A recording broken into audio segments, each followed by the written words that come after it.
Morning, folks. How you doing? So this is vlog day. I'd like to do vlog day once a week and just kind of address what's going on, what's happening week by week here. I know I said I wasn't going to do that before with the oil crash, but it doesn't mean we can't still talk about things positive, right?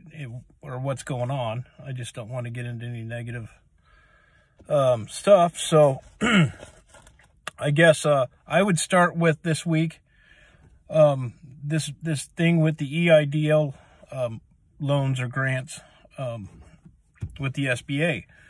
Now, I know I did a video a week or so back where I said I don't think we're good. I don't think I need it. I'm going to apply for it anyway, and rather get it and not need it than not be able to get it at all. Now, of course, I haven't gotten it. We did get an authorization number, and it appears that it went through, and we should be getting it, but we haven't. So I don't know where that stands. Now, what has changed is we're starting to realize that we might be in this crash here for a couple months, a good couple, 2 or 3 months. The talk is that, it could be the end of the second quarter before things start to turn around out here. And, I have a lot of equipment cost and insurance that I pay that I would be more than happy to use the EIDL money for. That would definitely help me. And as far as lost income, well, I've lost a ton. Coming out of winter, usually March is when things kick off for us. And we get into completions work, and that's where, from there all the way out through summer, we make the majority of our money. And just in the last 2 months alone, I could have easily lost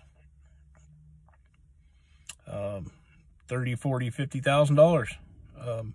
So I'd be more than happy to accept this EIDL grant to help me out in any way. But I don't know if I'm going to get it. I don't know if we will or not. Well, I guess I'll keep you updated on that. But yeah, there's all kinds of speculation out there. But the thing I keep hearing the most over and over again is third quarter, into second quarter, third quarter. So that puts us way out into July, August, possibly getting back to normal.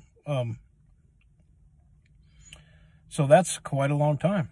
That's a long way out. So I don't know what to say. There's just all kinds of speculation right now. This oil field is kind of like playing blackjack. I don't know why I picked that. It's just that, the only gambling I enjoy is blackjack table. And, when you're sitting there with all your buddies and you're winning and things are going good, it's just great. But when everybody leaves the table and it's just you losing a few hands, but you have to keep putting a chip into play, that's what it feels like right now.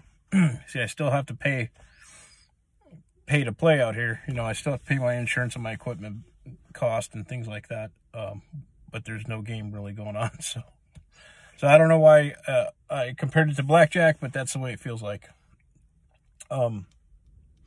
Another thing I've been hearing a lot of talk about on different pages and stuff, channels, is buying oil. Well, buy oil futures right now. It's a great time.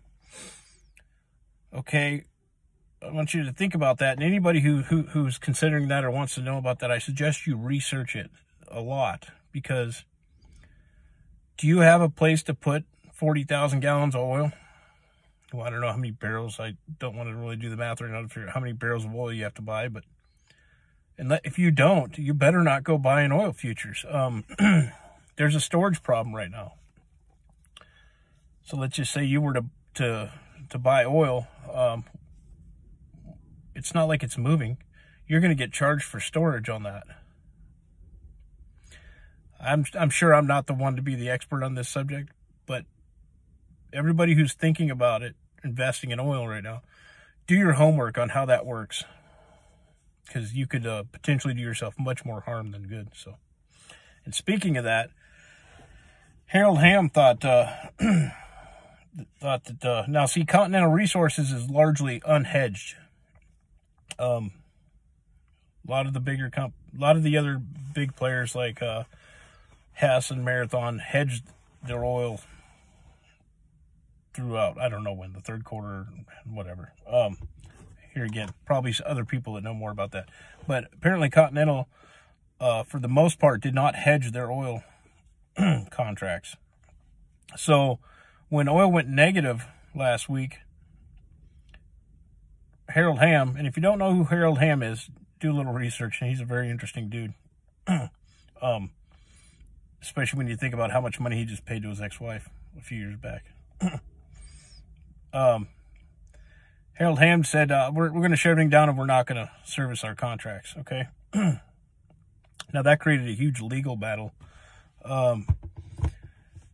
Since he wasn't hedged, he wasn't going to pay them to take the oil away. And apparently, that didn't work out so good for him.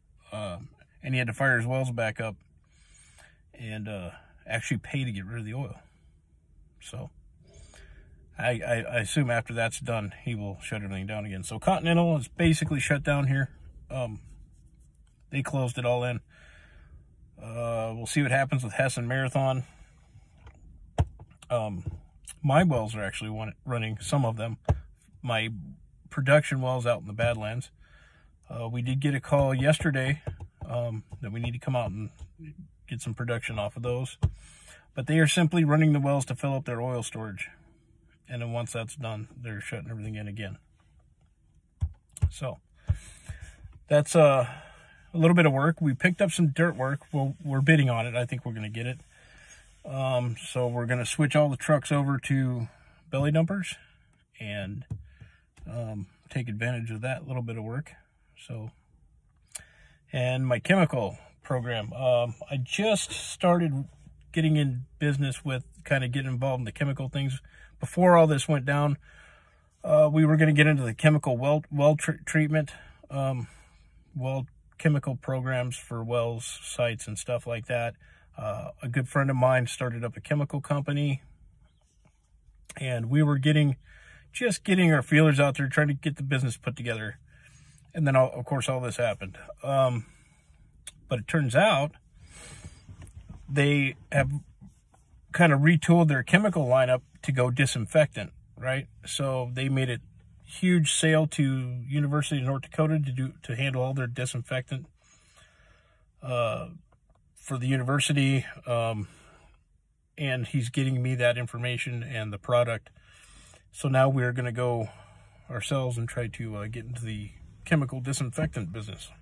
I'm not sure how that's going to work out, but we're going to try to do that. So that's kind of my update on what's happened here. Of course, you know, we try to zig and zag and make changes to keep business going. And there's not much else to say. There's a lot of guys leaving. There's a lot of equipment for sale. And a lot of the old timers. I know a lot of old timers here that, you know, were here back in the 80s, and they said this reminds them a lot of that, which is scary. But I don't know, folks. We'll see. So, not a huge long update, but that's just a couple things going on. I'd love to see any questions or comments you guys have down in the comments there. Give a quick shout out to a couple people, Weirdbot, Henry Bob Swillikers, Oil Tanker Yaker. I know you're in town. If you ever need anything, hit me up.